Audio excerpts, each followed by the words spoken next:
You collapse on the couch at 6:47 p.m., still in your work clothes, too tired to even change. And here's the thing that nobody talks about. You didn't dig ditches. You didn't run marathons. You sat in a chair all day long. Yet somehow, you feel like you've been hit by a truck. Welcome to the great modern exhaustion. We're doing nothing, leaves you with nothing left. Here's what's actually insane. Your grandparents came home physically tired but mentally sharp. You're the opposite. Your body is technically rested, but your brain feels like it's been through a blender. We've created the first generation in human history that gets exhausted from sitting still. And before you blame yourself, thinking you're just weak or lazy, let me stop you right there. You're experiencing something that would have been impossible just 50 years ago. Your exhaustion is real, it's measurable, and it's happening at the cellular level. Think about it. We evolved to chase antelope and run from predators, not to stare at screens while our nervous system treats every email notification like a tiny tiger attack. Your biology hasn't caught up to your technology.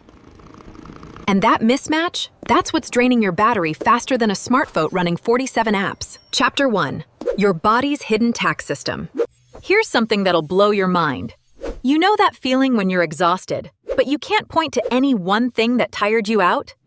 It's like your energy is being drained by 1,000 tiny vampires. And you can't see any of them. Think of it like a phone battery. You charge it overnight, but by noon it's at 30%, and you're like, I barely used it? Then you check and realize you had 47 apps running in the background. That's your workday. Every tiny annoyance, every micro frustration, every moment of tension, it all adds up. That morning commute where someone cut you off, that's battery drain. The passive-aggressive email from your coworker, more drain. The notification that just buzzed while I was talking, you guessed it, drain. Now, here's where it gets interesting. Unlike your phone, you can't just see the percentage dropping. You just suddenly realize you're running on empty. 1 minute you're fine, the next you can barely form sentences. And the weird part? This exhaustion feels different from being physically tired. It's not like after a workout where you're tired but satisfied. This is that heavy gray I can't even exhaust. Or deciding what to watch on Netflix feels like solving world hunger. Chapter 2. The Invisible Energy Thieves. Let me paint you a picture of your typical workday. But instead of describing what you do, I'm going to point out all the energy drains you've stopped noticing. It starts before you even get there.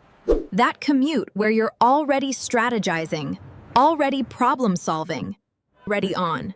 You haven't even clocked in and you're already spending mental energy like it's Black Friday. Then you walk into your open office, which, let's be honest, is basically an experiment in how many distractions humans can handle. Every conversation you overhear, every phone ringing, every quick question, it all pulls at your attention. Even when you're not actively listening, part of your brain is. And can we talk about the lighting? Those fluorescent lights that make everyone look like they're dying? There's something about that artificial brightness that just feels excusing, like your eyes are working overtime just to exist in that space. Don't even get me started on the temperature wars. Someone's always freezing, someone's always boiling, and you're caught in the middle like a thermal ping pong ball. Your body's constantly adjusting, never quite comfortable. These aren't just minor annoyances. They're constant little demands on your attention and energy. Burnout by 1,000 paper cuts. Except the paper cuts are sensory, and the burnout is your will to live past 3 p.m. Chapter 3. The Chemical Cascade. Okay, let's talk about what everyone calls stress hormones. You know, when people say, oh, it's just cortisol, like they're discussing the weather. But here's what's fascinating. We all know the feeling of being wired but tired. That weird state where your body's exhausted, but your mind won't shut off. Think about your natural energy patterns. Remember being a kid? You'd wake up full of energy, run around all day, then crash hard at night. Now, you wake up tired, stay moderately exhausted all day, then somehow get a second wind at 10 p.m. when you're trying to sleep. It's like your internal clock got thrown in a blender. Instead of natural peaks and valleys, you get this weird flat line of medium tide all day long. Like being stuck in third gear when you need fifth for the highway and first for the parking lot. And here's what really gets me. When you're in this state, everything feels harder. Making decisions becomes exhausting. Exercise feels impossible. And somehow, you're hungry, but nothing sounds good. It's like your whole system is out of sync. The cruel irony, difference. The more tired you get, the harder it becomes to do the things that might help. It's like being stuck. Illusion is to relax. No wonder we all feel stuck. Chapter 4. Death by 1,000 pings. Let's do some math that'll make you want to throw your phone in a lake. The average knowledge worker checks email every 6 minutes. That's 80 times in an 8-hour day. But it's not the checking that's killing you. It's the recovery. Every time you switch tasks, your brain needs 23 minutes to fully refocus. But you're switching every 6 minutes. You're literally never fully focused. Your brain is constantly in transition, like trying to drive while shifting gears every 10 seconds. And those notifications? Oh boy, your brain treats each one like a tap on the shoulder, except instead of one person tapping you, It's 147 people per day. That's what the average person receives. Here's the part that made me want to live in a cave. Your brain can't tell the difference between a Slack message and a tiger jumping out of a bush. Both trigger the same fight-or-flight response. So you're basically being hunted by predators all day, except that predators are calendar invites. But wait, there's more. Zoom fatigue? It's real and it's spectacular. Your brain is working overtime trying to process nonverbal cues through a crappy internet connection. It's like trying to have a conversation while wearing sunglasses, earplugs, and standing 50 feet apart. No wonder you're exhausted. Chapter 5. The sitting paradox. This is my favorite paradox of modern life. We've created jobs where you can be completely exhausted from sitting perfectly still. It's like being tired from sleeping. It makes no sense, but here we are. Think about how you feel after sitting for hours. Your back aches, your neck is stiff, your hips feel like they're made of concrete, but it's not just the obvious stuff. There's this weird whole body tenderness that sets in. It's different from being tired after physical work. When you're physically active, you get tired, but you also feel accomplished. When you're sitting all day, you feel tired and restless. You need to MOV. It's like your body wants to move, but also can't imagine moving. And here's what's really bizarre. Even though you haven't moved, you feel like you've been working. Because you have been, holding yourself in that chair, maintaining that posture, resisting the urge to just melt into the floor. It all takes energy. The worst part, when you finally get home and think, I should exercise, your body laughs at you. You've been saving energy all day by not moving, but somehow you have less energy than if you'd been active. It's like trying to save money by not spending it. But somehow ending up more broke. Join our YouTube membership for exclusive perks like early access to scripts, input on future topics about productivity, And connect with a like-minded community that gets it. Click join below and let's build your easier, more intentional life together. Chapter 6. Your brain's battery problem. Here's a fun fact that will ruin your day. You know that feeling when you literally cannot decide what to have for dinner? When you're standing in front of it's a complex math problem? That's your brain running out of decision juice. Think about all the choices you make before lunch. What to wear, what to eat, which route to take, how to word that email, which emoji conveys the right tone. Should I CC Derek? Is this reply all worthwhile? Can I ignore this meeting invite? Each one feels small, but they add up like drops filling a bucket. By afternoon, your brain is basically running on fumes. That's why everything feels harder after 2 p.m. Writing an email that would have taken 2 minutes in the morning now takes 15. And you're rereading it 17 times because you can't tell if it makes sense. And then we invented something truly diabolical, the infinite scroll. Your tired brain thinks it's resting, but it's actually making hundreds of micro decisions. Is this worth reading? Swipe. How about this? Swipe. It's like trying to rest by jogging slowly.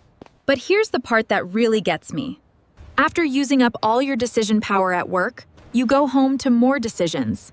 What's for dinner becomes an existence crisis. Oh, you eat cereal again, because at least that's one decision you don't have to make. Chapter 7. The recovery robbery. This is where things get properly depressing. You know how you're supposed to recover from all this exhaustion, sleep, relaxation, actual rest? Yeah, about that. Remember that wired but tired feeling we talked about? It doesn't just disappear at end of your workday. It follows you home like a straight cat you accidentally fed once. So what do? You revenge procrastinate. You stay up scrolling because it's the only time that feels like yours, except you're not recovering, you're marinating in blue light and dopamine hits. And even when you do sleep, it's garbage quality. Your brain's still processing the day's 10,000 inputs. It's like trying to defrag a computer while running 50 programs. The progress just stays at 12% all night. But here's the real crime. Weekends aren't long enough for actual recovery. By the time Sunday night rolls around, you're maybe at 70% charge. Then Monday hits, and you're back to deficit spending. It's like paying off a credit card by opening another credit card. Your body's constantly adjusting, never quite comfortable. These aren't just minor annoyances. They're constant little demands on your attention and energy. And it's gonna sound really familiar. You know how when you're tired, everything gets harder? And when everything's harder, you get more tired. That's the compound effect in action. It's not addition, it's multiplication. Here's how it plays out. You sleep badly, so you're dragging in the morning. Because you're dragging, you grab whatever's easiest for breakfast, usually something sugary that makes you crash by 10 a.m. Now you're tired and fighting blood sugar swings. So you reach for more coffee, which works for about an hour. But then you crash harder. Now you're tired, shake from and still have 6 hours of work left. Because you feel awful. Everything takes longer. That report that should take an hour takes 3. Now you're behind schedule and exhausted. So you skip lunch to catch up, which makes you more tired and less focused. It's like your entire day becomes a series of energy. Each one knocks down the next, and by 5 p.m. you're looking at the wreck wondering what happened. You started with one problem, being tired, and ended with 12. But here's the silver lining hiding in this disaster. If these factors multiply for bad, they multiply for good too. Fix one thing, even a small thing, and watch how it ripples out. It's the same compound effect, just working in your favor for once. Chapter 9, the energy audit method. Time to get practical. You wouldn't try to save money without knowing where it's going, right? Same thing with your energy. Here's your mission, should you choose to accept it. For 1 week, you're going to track your energy vampires. Not with some complicated app, just a simple 1 to 10 scale 4 times a day. Morning, lunch, afternoon, evening. Rate your energy and write 1 sentence about what just happened. 30th, Brad microwave fish again. 7 out of 10, actually took lunch break outside. After a week, patterns will jump out like a horror movie villain. You'll see exactly when and why your energy tanks. Maybe it's those back-to-back meetings with no breaks. Maybe it's that 2 p.m. sugar crash from your morning donut. But here's the genius part. You're not trying to fix everything at once. You're looking for the biggest energy leaks, the 20% of factors causing 80% of your exhaustion. Fix those first and watch what happens. Chapter 10, your personal power plan. This is it, the part where we turn science into strategy. First, pick your biggest energy vampire from the audit. Just one. Maybe it's the notification nightmare. Maybe it's the sleep sabotage. Whatever drains you most, that's your target. Now here's the key. You're not going to eliminate it completely. You're going to reduce it by 50%. Cut your email checks from 80 to 40. Add a 5-minute walk every hour instead of trying to become a marathon runner. Start stupid small like embarrassing small. Because here's what nobody tells you about exhaustion. It makes everything feel impossible. So we make it so easy that even your depletion self can't say no. And then something transformative happens. That 10% energy gain from fixing one thing, it makes fixing the next thing 10% easier. Suddenly, you're not crawling uphill anymore. You're building momentum. Look, you're not lazy. You're not weak. You're running incredibly complex biological software on hardware designed for a completely different world. The fact that you're functioning at all is basically a miracle. But you deserve better than just functioning. You deserve to feel alive again. And now you know why you're drained. More importantly, you know what to do about it. Your energy is your life force. It's time to stop letting it leak out through 1,000 tiny holes. It's time to plug the leaks. Restore the flow and remember what it feels like to end the day with something left in the tank. You've got this. Now go audit that energy and take your life back. One small win at a time. And hey, If you like this video, don't forget to subscribe and hit that like button. Also, let me know your thoughts on what I just shared. Oh, and there's more. I've just started a Patreon to help support these videos and connect with you more directly. Check out the link in the description if you'd like to join.